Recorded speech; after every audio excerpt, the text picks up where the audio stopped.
Greetings, Wargamers. We're your hosts, Trevor, Jay, Josh, and this is Chain Attack.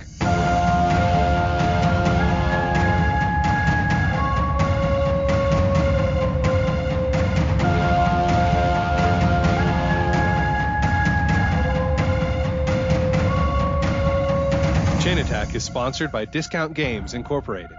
Discount Games Incorporated specializes in customer service, low prices, and prompt shipping.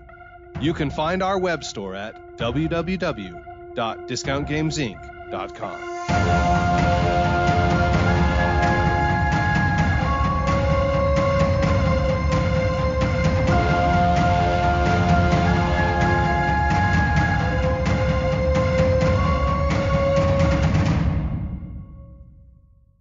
Welcome to Chain Attack. I'm your host, Trevor, and my poor puppy is at the vet right now. Oh no. Getting ready for frozen peas, huh?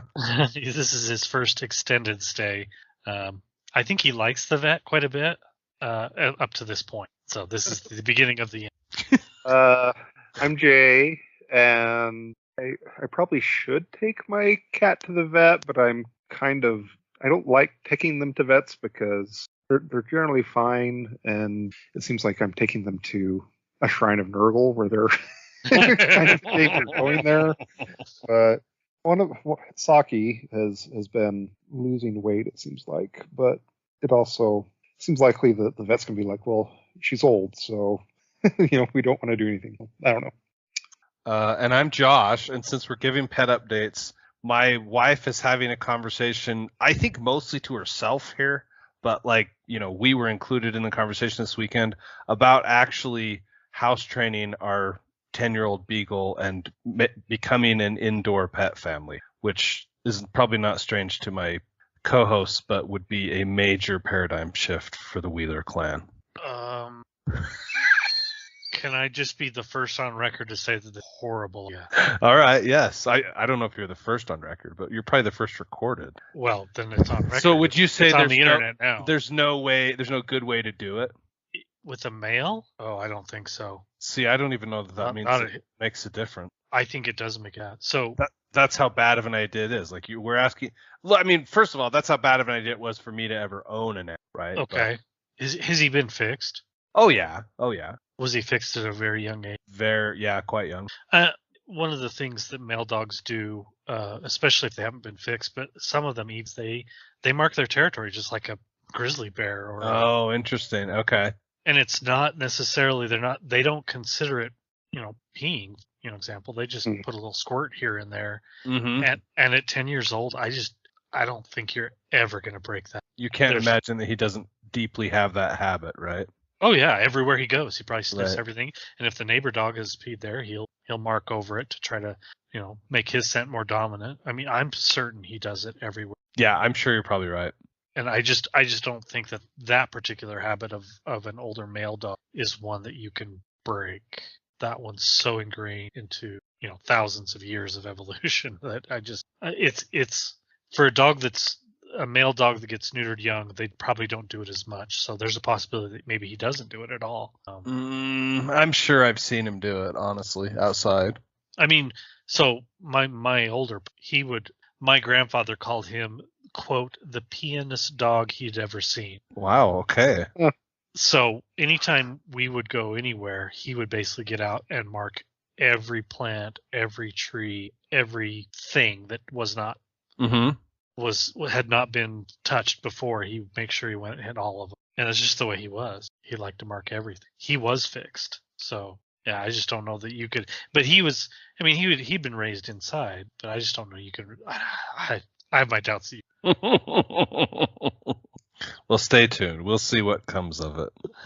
I'm not holding my breath personally. Yeah, it's much easier to start on the inside and allow them to go out rather than start on the outside and allow them to come in. Yeah, that makes sense. I guess for news from Discount Games Inc., this week we finally have some Asmodee releases coming out, and so Dormammu and Blade and Moon Knight are releasing this week, and I'm super excited. So, huzzah! I don't know if I've Huzzah, indeed. seen the model for Dormammu. Is it just a really big face with a little planet in front of it that you can? No, No, he's kind of a he's actually a bipedal really big model. form, right? Yeah, yeah. So I can't land on the planet and say I'm here, whatever. I mean, you will say that anyway. Inevitably, that's going to happen. I don't think I'll play.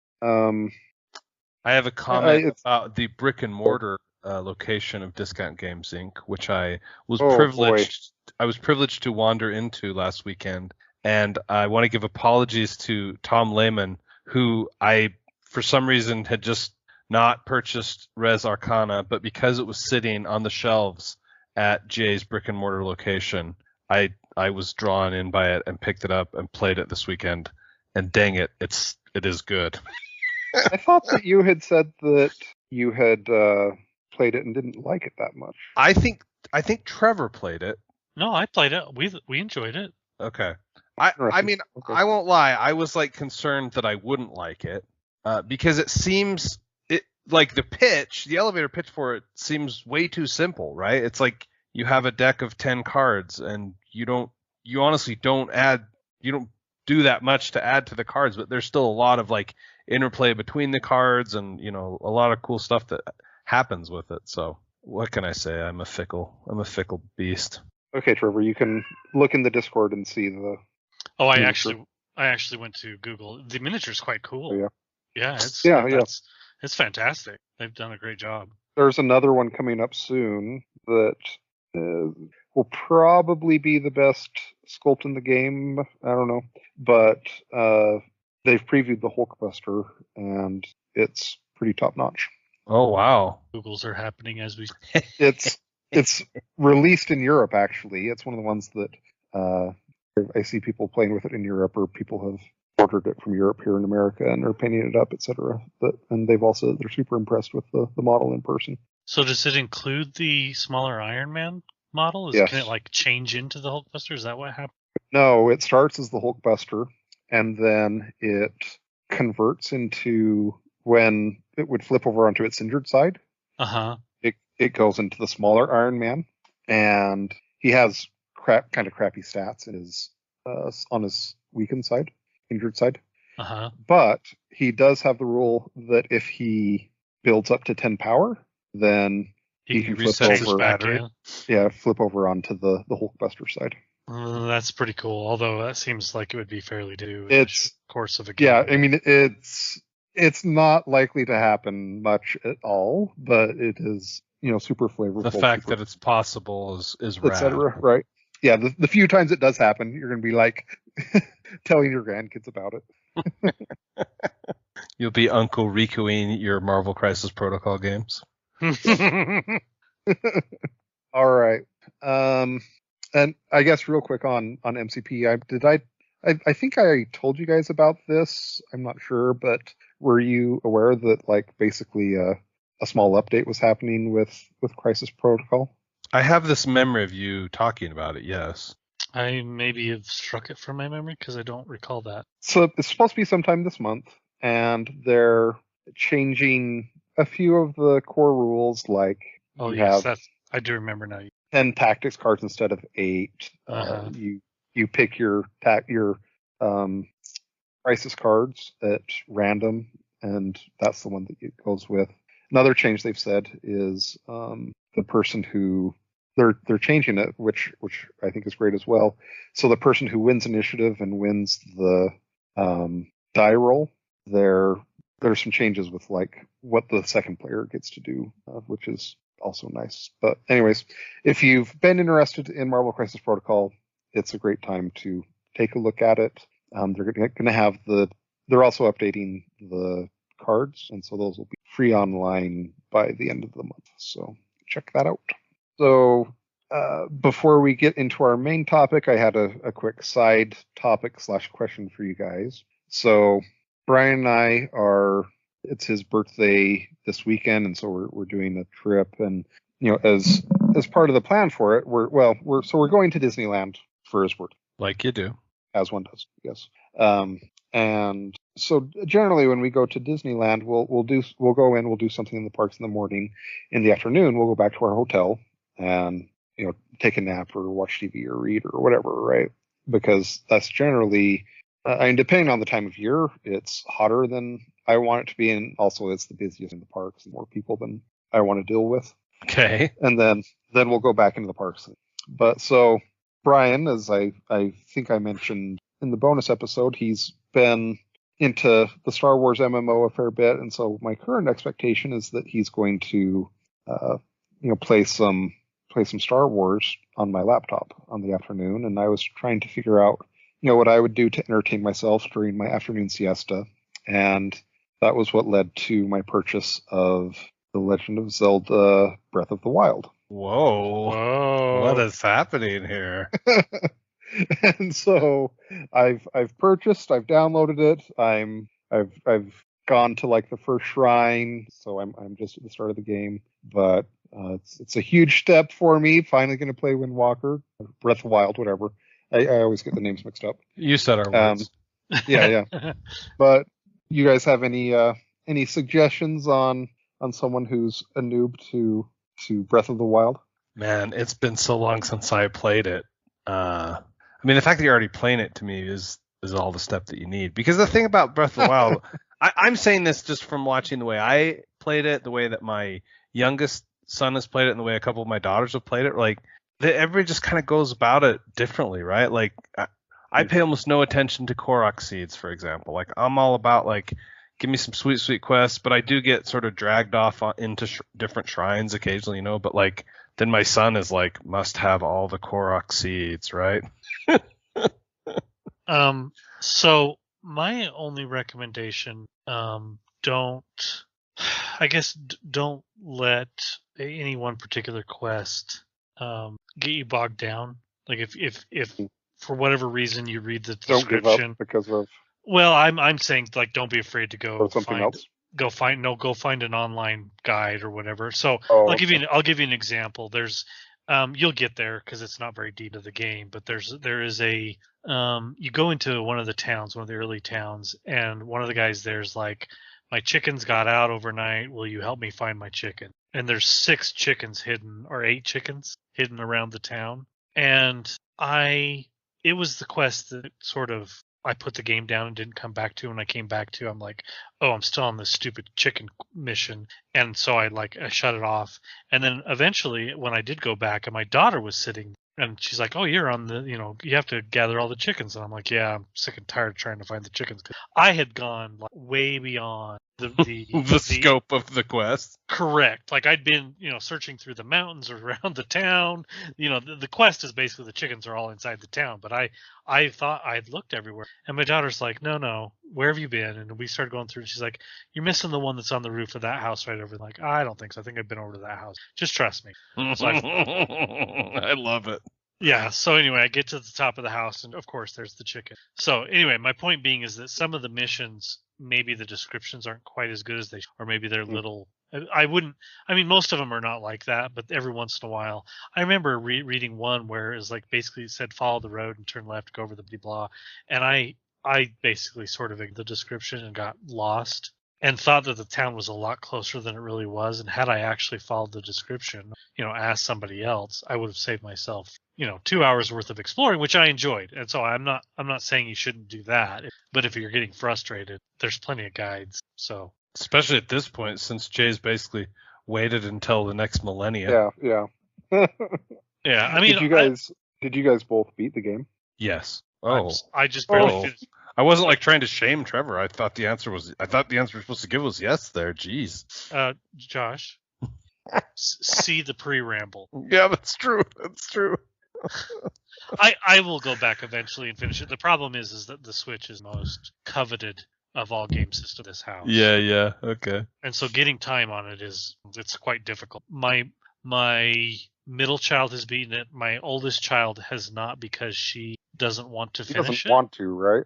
Yeah, she doesn't want to finish it. So she's done basically everything. And she still goes in and plays all the time, doing all kinds of crazy. So I bought them Hyrule Warriors, which I think like this, and they're all playing through that right now. Completely different type of game, set in the same year, same character. Even more so than a direct Breath of the Wild. So I'm excited to see how you feel about it. One of the coolest things that I enjoyed the most was the shrines. and the puzzles of figuring them out. And some of them, Yeah, they're a ton of fun. Yeah, they're a ton of fun. Some of them are a little twitchier than I would like them to be, but for the most part, they're not bad. There is one that when you get to it, I want to know how you feel about it. My daughter basically made me feel like an idiot. Josh knows the one I'm probably talking about. I don't know why that gives me such delight that your daughter made you feel like an idiot, but yeah, I get it. There's one that's sort of like the Labyrinth game. Do you know the one I'm talking about, Josh? Mm-hmm. Yeah. When I won't spoil it for Jay, but my daughter I tried for forever, and she's just like, "Why didn't you just do this, Dad?" And I was like, so anyway. All right. Well, let's move into our main segment then. So we have all now watched Star Wars Visions, and we're going to grade that. Do we want? I guess let's start talking about it before we do the grading. Okay. So Star Wars Visions is a series that's on Disney Plus. It is a bunch of one-shots, essentially, being done by various anime studios. Yeah, anime studios. And so they all have very unique styles and storytelling approaches. So that's probably the best for the pitch. Am I missing anything? I think that's basically it. They were much shorter than I expected them to be. I'm adding that to the pitch. Whether that's good or bad, I can't say. What did you expect them? Like what were you like coming? You know, a 24-minute, a 30-minute kind of episode kind of thing? Some of them were, right? I will look at the run times, but I feel like there's not there. If there is one, it's maybe only one that's longer than like 17 minutes. Huh. Let me see if I can find that. Well, I can find it. I mean, I can pull up Disney really fast. I expected the part, so I guess maybe. Yeah, I think I probably just had the wrong expectations. Jay, did you get what you expected? I guess the thing that I didn't expect was, I'll say the range and quality of the shows. Yeah. Quality of writing, animation, all of the above? Yeah, all of the above, although I would probably say writing more so than... So the longest one is 23 minutes. The shortest one is 14. Yeah, ironically, the longest one is one of my favorites, too. Spoilers. I mean, I think I've mentioned this before, but I also made a grave error with this show. Okay. So I guess we can start talking some about which ones we liked the best or didn't or whatever, because this kind of leads into that. But I watched the first one on my own, and I loved the first one. It might be my favorite of the entire series. It's definitely top 3 for me. So you're saying it ended up setting an expectation for you for all the rest of it? No, the story continues. So okay. I watched the first one on my own, and then the next day, Brian and I were going to watch something while we were eating dinner, and so went to number 2, and that was Brian's first exposure to the show was number 2.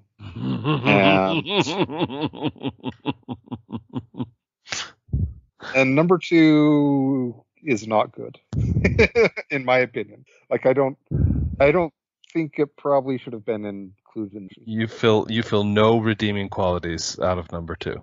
Yes, I think that's fair. I kind of feel like my co-hosts had seen it before I had and gave me. I think you set my expectations appropriately low. Yeah. So it didn't end up bothering me that much. I was like, okay, that was interesting. Yeah, I did and I guess I probably wouldn't feel as bad also if it had been like. And how many are there total? 9. Not 9. Yeah. 9. So it feels like this should have been number 7. But yeah, I see what you're saying. Yeah, if it hadn't I'm trying. I think it probably is my least favorite of the episodes. Let me think here. Which one? The Tatooine Rhapsody or whatever. Yeah. Yeah. That's my least favorite by a long margin. So then we watched number 3, The Twins, and at that point, Brian was like, "Okay, are we done here?" Because he didn't like the Twins either. Yeah, I don't. Well, he was just I so didn't love soured the from twins, Tatooine so I Rhapsody. mean, I'm fine if like the twin position a whole. It's kind of funny to me.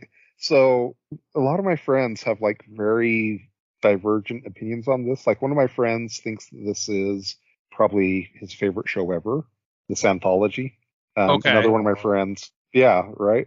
I mean, I Another love season 2. I want to go on the record here before we get much further into grading. And Yeah. his favorite one is the twins, and I asked him why, and he's like, well, because it's basically the one that's like the most ridiculous anime tropey, etc. out of all of them. And so, I don't know. I think that maybe I might be. Are we old men? It might not. Are we like shaking fists at clouds right now, Jay? Is that what's happening? Well, no, I still enjoyed it, but I don't think that I'm going to enjoy this as like hardcore into anime. Oh, I see what you're saying. Okay. And maybe I'm wrong on that. I don't know. And what did you guys think? So let me just preface everything by saying this is something that I never thought we would see. Right, and something that like it sounds like I'm being kind of critical of it, but I'm also super happy that this got made. Yeah, I mean that's my thing is there's a bunch of these that I thought were plain awful that I hated, but that doesn't mean I don't want more of it. That's interesting.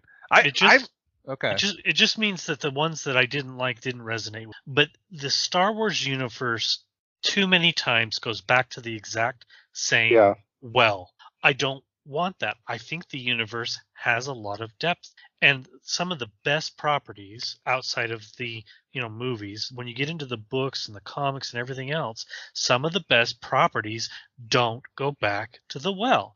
And these are ideas that I think have a potential to take it in new directions. So that's why I love it, and I would love to see more of it. But that said, do I want more TOB1 or whatever that the baby the child android the droid Jedi, the droid Hell Jedi? no, I don't want any more of that. That was rough. Yeah, don't bring that thing near me ever again. But I'm certain there will be something like it in the next season that I will also do. But that's okay. I don't. Because there was some pretty cool stuff here. Are any of these so great that I'm like, okay, this needs to be part of canon? Probably not. But I don't know that they were given the amount of time and effort that a full feature. They were kind of, hey, we're given the opportunity to do something. Let's try something cool. Let's do it. And there's some fun ideas here, although some of them don't feel like they're fully fleshed out. Yeah. So I am kind of curious. What would you guys say are your top 3 episodes? Top 3 for me, I'm gonna say the Duel, the Ninth Jedi, and I think the Elder, because I like when the villain is a cranky old man. My top 3 is identical to Josh. In that same order? Like in the order I just said them in? No, I'm not sure. I would probably put the Elder as either first or second. Ninth Jedi would probably be third, and then the Duel would be first or second. So the Duel I liked the Padawan and Master, the Elder, quite a bit as well. Besides the cranky old man part. Yeah, so the Padawan and the Master, most favorite part of that episode. I don't know if I'm ready to actually rank them, but I did not. The Duel is not my top 3. I actually like the Village Bride. I like that one as well. Yeah. Probably more than that. So for me, it's good. And I don't want, these aren't the order, but the Elder, the Ninth Jedi, and the Village Bride are by my top. I really enjoyed episode 8. I don't know how to say that, Lopin until near the end, and then I like the last. The one with the rabbit, right? Rabbit? That's what. One of the characters seemed like a rabbit to me in Lopinoch. Maybe I'm thinking of the wrong one. Oh, which one are you thinking of? What happens at the end? Oh yeah, no, that's the wrong one. I'm thinking of a different one. I did enjoy that one. I must be thinking of. There was one where there was a old Jedi that had been a friend of the family, was helping must be the last one. Akariri? Yeah. Akakiri. Yeah, they came back because the lady of the house had murdered the Lord and had become a Sith. Anyway, I actually that sounds like. Yeah, I'm pretty sure that's what I. That is that one. Yeah, I think so. I did. So you liked that up until what? The last 5 minutes, it went off the rails and then made no sense. It was just kind of weird. The ending did not. It didn't go where I thought it was. It felt like they'd ran out of time to write. Okay. We'll just throw an ending in here. Cram it in, baby. Yeah, I'm like, okay, this story has some teeth to it, and then all of a sudden they're like, no, we're gonna make a nonsensical ending. Here you go. And I was like, and go.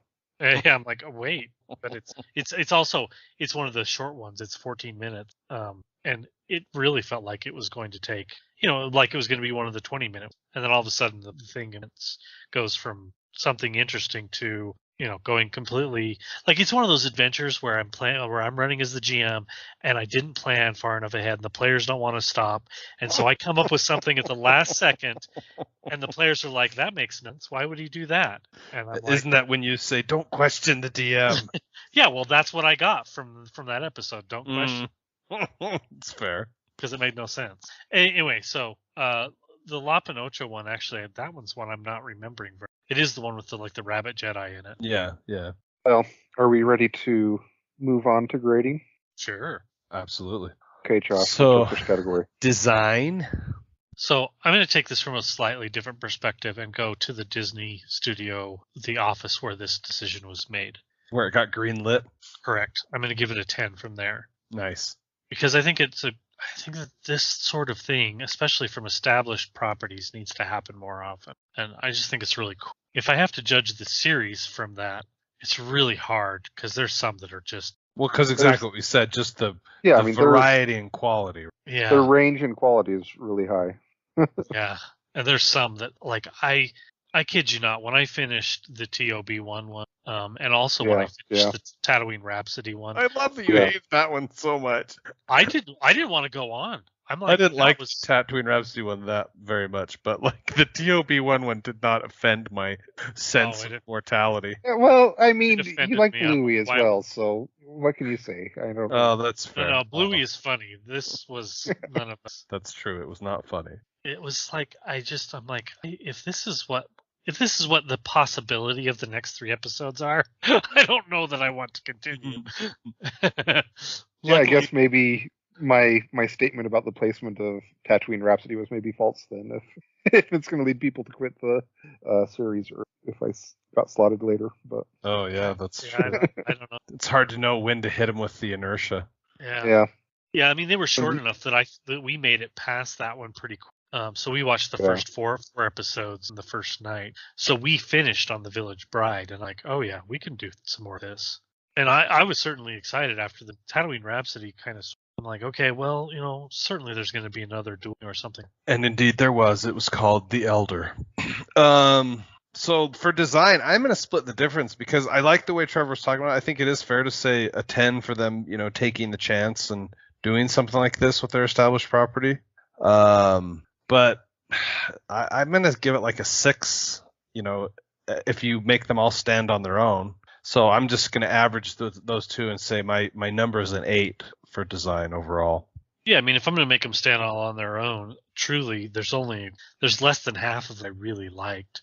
So I'm going to give it less than half a score and call it. Our numbers are all over. I love it. Brilliant. Jay? So I want to say 8 because I'm just such a fucking fanboy. But wow, 8 is the fanboy number. Well, and I do feel like the ones that were good were really good, and I enjoyed them quite a bit. But there were more times than I would have liked where I was like, this is kind of dragging on. WTH, mate. I'm ready for the next episode, etc. So I'll probably go for the 6. But I will also agree with Trevor that I'm 10 on green lighting this. I like it. Okay, next category. Time management. I feel like we've addressed this one a little bit in the way we were talking about, like some of them you expecting them to go a little longer and them getting cut off too quick. For me, this is honestly a super high number though, because they're like just the right length for me to like bite-sized morsels. Yes, and to basically be able to like suck my family into watching them later with me, and not being a very big commitment. So I like that quite a bit. What's your number? I'm gonna say a 9, honestly, because short and sweet is just right for me. I think I'll go with 6 again, just because it felt like there were too many times where I was struggling to have it hold my attention. Okay, Trevor. Yeah, it's interesting to me. Do you guys know anything about how it was greenlit or how much money was? I mean, were they just given the opportunity and they had to pay for it themselves? Yeah, right. Or did they like audition to be able to do it or that kind of stuff? Yeah, I'm sort of wondering. I don't know enough about anime studios, but some of these, I'm just wondering if, like, I'm wondering had they been given a larger budget, would the writing be better? Because one of the things about anime is, yes, a lot of times they're kind of crazy or weird or strange, but the good ones have amazing writing. You know what I mean? Yeah. Like Mm-hmm. you sit down and you're like, man, this is weird, but I'm loving it. And that was not the case on a lot of these episodes. I was like, man, this is weird, but I am not loving it. Yeah. So Yeah. I don't know if, maybe anyway. I struggled to the gems. I could go back and rewatch, but the other ones were. I had to rewatch one of them 4 times. Maybe I think it was La Pinacho. So to be like, what did I just watch, kind of thing? No, I just kept falling asleep. Like we watched it with my wife and my daughter, and they watched it all the way to the end, and then they're like, "You're gonna have to rewatch it, aren't you?" I'm like, "Yeah, sorry." And I'd turn it back on, play it again. I'd maybe make it 2 or 3 more minutes into it, and then I'd fall asleep again. I literally watched it 4 times before I finished. So for me, if they were much longer and I had to deal with that sort of varying quality, I don't think I went through. So I guess the length is probably appropriate for the quality, but I want them. Yeah, right. But yeah, I'm going to say maybe 5, slightly below average. Okay. Next category. Repeatability. I give this one pretty high marks because I'm looking forward to, like I said, watching it with family again, which is high praise for me for a show and or movie, right? I'm going to give it a 7 repeatability, I think. Trevor, you've clearly watched several of them repeatedly already. Yeah, but I'll be honest. If I ever go back and rewatch it, I will skip. I have no desire to watch several. Just I'll only watch full on like Toby is the episode we do not speak of kind of thing, right? Yes. I will not watch that. I will not watch Akiri, the last one. Akariri. Yeah, who knows? I will not watch Tatooine Rhapsody again. I don't think I'll watch the. Honestly, I'd probably just watch 1 or 2. But so there are some individual episodes that definitely rank higher for you on the repeatability scale. That's what I'm hearing. I mean, the truth is I don't know that the payoff is enough for me to go back. They're kind of they're neat. They were fun for the one time, but they're not fleshed out enough for me to to really go back and watch them. If it was let's see, the Ninth Jedi was episode 2 or 3 of a 24 episode, 23-minute long each episode anime, I would guarantee to go back. But a single episode out of that whole season and don't get the remainder of the story or just a small chunk of it. Yeah, I just don't have enough desire to maybe the proper term is I don't have enough bandwidth. There's other things in my time. Sure, that makes sense. So I'm going to give it fairly low with the idea that I could change it if these were actually made a series. I would be more than would go back and read. Oh, interesting. Yeah, okay. Yeah, if they made the Ninth Jedi season, I'd absolutely watch that and other episodes in the series. So you said your number's going to be fairly low. So what is it, Trevor? I mean, for me, yeah, the chance of not good. I mean, I'll rewatch some pretty crappy shows. So this is really damning with faint praise here. Yeah, I mean, I'm thinking like a 2, 3, maybe. It's just wow. I don't have a lot of desire to go back and rewatch them. I'll probably say a 5. Okay. We're on to fun. I mean, for me, the moments that were fun were like a freaking ton of fun. Loved Ninth Jedi. Loved The Elder. I think it's still pretty high for me. I'm gonna give that a 7 too. I don't know why I'm allowing myself to use 7s today. Don't ask me. The funny thing is, some of the ones Okay. The funny thing is, some of the ones that I hated, I probably wouldn't have hated them that much if they were in a different setting. Oh, interesting. Okay. The Like Star Warsiness of them poisoned. Huh? Yeah, I mean, I'm simultaneously praising them for getting outside the box, and at the same time damning too far outside the box. Is this like hating card games? Is that what's happening right now, Trevor? I don't know, but yeah, I found them quite fun. The idea, I'm actually going to give a fairly high rating. Like I said, this is something I never thought we would see. And while this was under George Lucas, I just don't think this is something we would have seen. Yeah, well, I think that's fair. Yeah, because I mean, I think would have been hard for him to see the value in it. His baby potentially butchered the way that Toby did. Jeez. Oh my. Um, I can't although, believe you hate the droid Jedi more than you hate the microphone lightsaber. no, I hate that one about equal. The funny thing is he's like the type to, like, he probably liked it. You're saying George Lucas probably did? Yeah, he's the type to. That's funny. Anyway, I think overall the fun was fairly. This is the type of thing about your favorite property, so I'm gonna say it's Right. probably a 7 or. Jay, where were you at on the fun? I think I said 6. Okay, that's right. I think you did. Okay, so overall, I can't remember where I saw on the internet, it was a meme or something that said like they should have called Visions like Star Wars What If. And I'm not sure how I feel about that pitch or not, but I thought it was sort of just a clever comment more than anything. I actually like that as a marketing. Right? I think it's actually. I think they properly labeled it. Yeah, sure.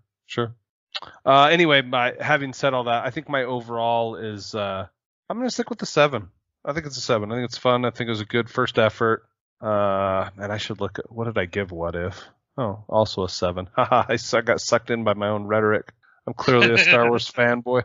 And it is kind of an interesting compare and contrast. I personally feel like What If was significantly better than Visions. Yeah. I think that too, yeah. So I should actually probably give a lower number over here.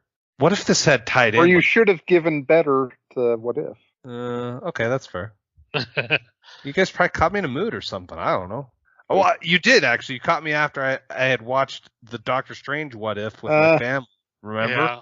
Yeah. That was the problem. So, I hate to be harsh, but the overall quality is not that great. Like I said, I'm not going to go back and rewatch it. It's the type of thing that, like, if somebody, from Disney called me up and said, "Hey, you were talking bad about our Visions," I would be like gushing to them over. Please, I'm sorry I spoke ill of your property. Please make more. Please make more. But just none with TOB1 in them. You sons of guns.